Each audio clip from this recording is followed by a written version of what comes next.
And now, serving you the best tech tips on television. Welcome back to the PC Big Boy Show.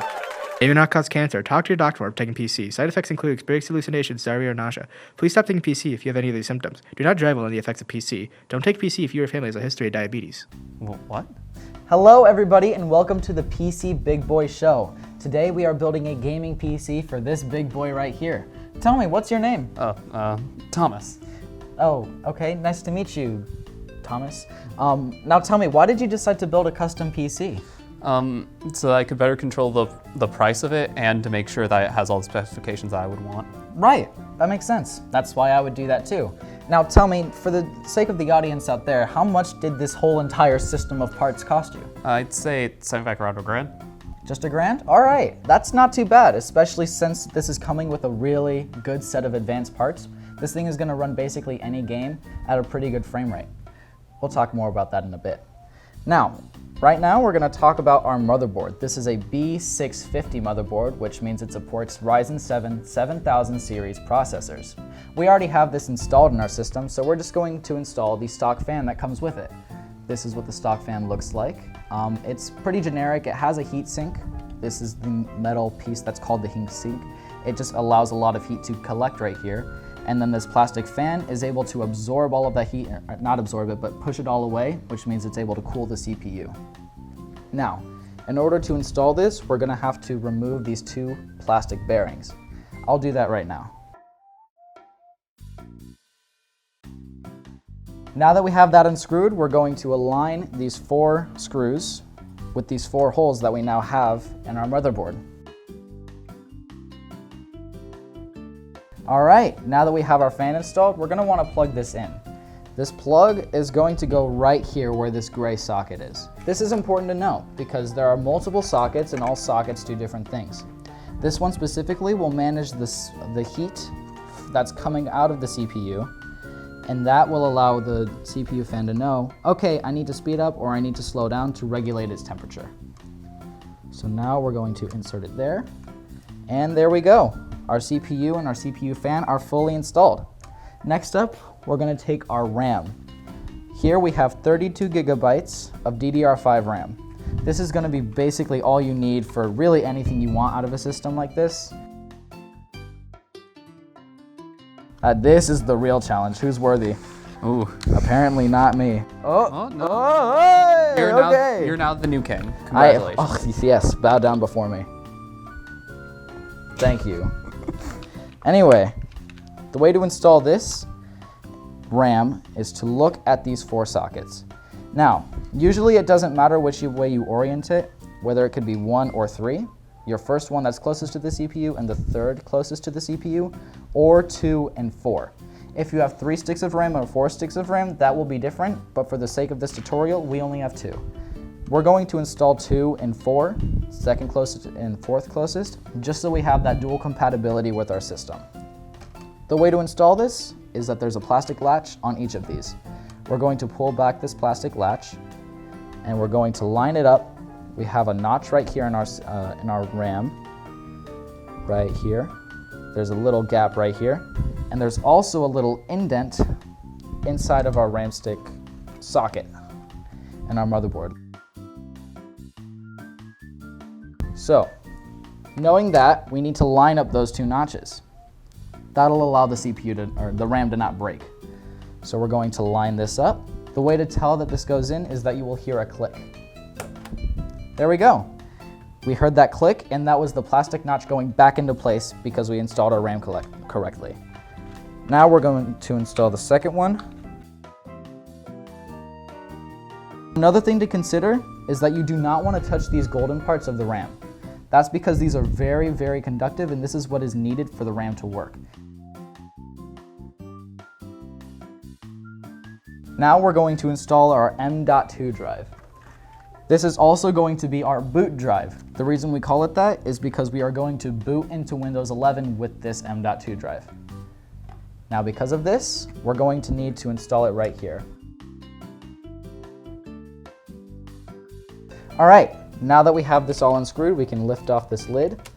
Oh, bump off. So now that we have this off, we're going to look at the bottom of this.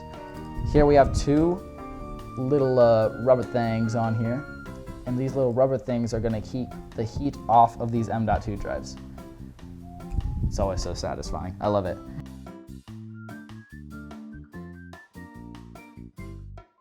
All right, just like the RAM stick, there are a bunch of little golden parts to this M.2 drive, and that means that you can't really use this or touch this part, or else you might ruin it. So just keep clear of that and you should be good. So now that we have this here, we're going to align it with the M.2 drive port, the slot. And once it's aligned, you should not see the gold anymore. And then you can just, there we go. Then you can lower it down and we'll get a screw. We have the screws right here. So we'll take one of these screws, take it out of the packaging. Okay. And now we're gonna need to screw this in right where the M.2 drive lies. Yeah, if you could lay that down, that'd be amazing. Thank you. Now we have our M.2 drive, our RAM, our CPU, and our CPU fan installed onto the motherboard. So now we can put this into our case. But first, we have a quick ad reel that we must play because, you know, we need money. So we'll come back right after this message. This video is brought to you by the Bublanistan Travel Agency. Check out their beautiful vistas and gorgeous pool resort. Ride on the equestrians. Eat the world-famous Bublanistani pancakes. Trek through the nutrient-rich Bublani swamps. Bublanistan, come here, pretty please. Welcome back to the PC Big Boy Show. Now we have our motherboard and all of these cables in here all connected to our motherboard. Now we're going to install our GPU. All right. Do you know what that stands for by chance? General Processing Unit. Exactly. I did think it was graphics, but I could be wrong. Anyway, this is what's going to be doing all of the main gameplay, all of the graphics, all of the FPS type stuff. This is what you're going to be needing in order to run your system. This is also what's going to be connecting to your monitor.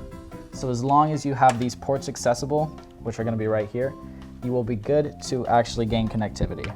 Now before we install that, I need to unscrew this one little section right here. Let's see if we can actually let you guys see that. There, screws out, and so is this. This is the only one we need to take out. We do have a huge line of them, but the only reason we would want to take these out is if we have other graphics processing units in here. For the record, they are called blanking plates. Blanking plates. You see, this guy knows more than I do. He should be hosting this. What is your name again? Thomas. Thomas? Thomas. Oh, thanks for correcting me with your handwritten name. Yeah. I appreciate it. Totally written on there. It is? Yeah. Oh, I was joking. That's kind of sad. You can't memorize your name for the TV? I'd forget it if it. Oh, I just forgot what I was saying. Oh, well, I did not. What in the world are you doing? What in the world are you doing? Is it, What? is I corrected? It's too big. We'll just re-screw in the blanking plate. That's the point of the blanking plates, to keep airflow in and all the pesky dust out. I don't know why I'm talking to like 5-year-olds or something, but Just in case. just in case I'm the Bill Nye of IT work. 5-year-olds out there, take notes. And then I have to get this screw, guys. This screw right here. Now look what you've done. All right, so after some technical difficulties, I lost a screw. We found it and we put it back in, so now we are ready to continue on with our HDD. Do you know what that stands for? Hard something something? Right, the first word is hard, and the abbreviations are hard in the IT industry, let me tell you. Yeah. So this is a hard disk drive. Let me show you this thing real quick. This thing is an absolute beast. I don't know if it says on here, does it? Let me check. Yeah, it says there's 4 terabytes on this thing. 4 terabytes is gonna be able to give you anything you really want. Yeah. Any amount of video games, if you're recording stuff on OBS or whatever, this will also be great for that as well. So my question now is, Where to put it? it's right here actually. Oh, Yeah. I'm congratulations. just gonna squat down. Oh, we got it. We got screwage. Not sewage. Don't get confused. If we got sewage, we'd have a problem. Yeah. Why would you have sewage in here? Liquid cooling. Liquid cooling, everybody. Unfortunately, this system has air cooling exclusively. Yeah. But liquid cooling is known to have better results in gaming. So if you do want to spend a couple extra bucks, liquid cooling might be good for you. It's also a good deal more complicated to install than what we're installing, right? Yeah. I was very not very confident. Yeah. Yeah? All right, this cable is our HDD cable. This is what we're gonna plug into our motherboard in order to have connection to our hard drive. So we have our hard drive right here. This thing ain't going anywhere. So we're gonna, oh my goodness, we're gonna put this guy right in here. Sorry, I'm remixing. I'm a DJ in my spare time. Pretty pleased with the cherry on top. Work with me. Yeah, okay, here we go. Oh my gosh, look at it. It comes off so nice. Ah, get away from me. You look behind you, it was just like descending in front of you. I didn't realize. Nice one. Oh, there it is. Yeah, he's got a little accessory for the rest of the show, folks. So now, we're gonna flip this around so that way you guys can see this too. We're going to install this power supply with the switches, the ones and zeros and all of that fun stuff right into this little area right here. All right, we have our power supply now in, nice and secure. However, what's neat about this power supply is that it's something called modular. Do you know what that means? You can easily add in and take out stuff. Right, and that stuff is going to be these cables. Now, what's nice about this is that it eases up on that cable management job we were talking about before. Now we're gonna have to put all of these into our power supply and then we'll be good to install them all into our motherboard and then we're done. All right. Yeah. All right, so let's go ahead and get those done and we'll power this system on. All right, we've plugged in everything and now your system has full system functionality. All you need to do is run Windows 11. So, what are you gonna do with this thing first? Oh, I have something planned. Okay then. Thank you for tuning into this episode of the PC Big Boy Show. We'll see you next time.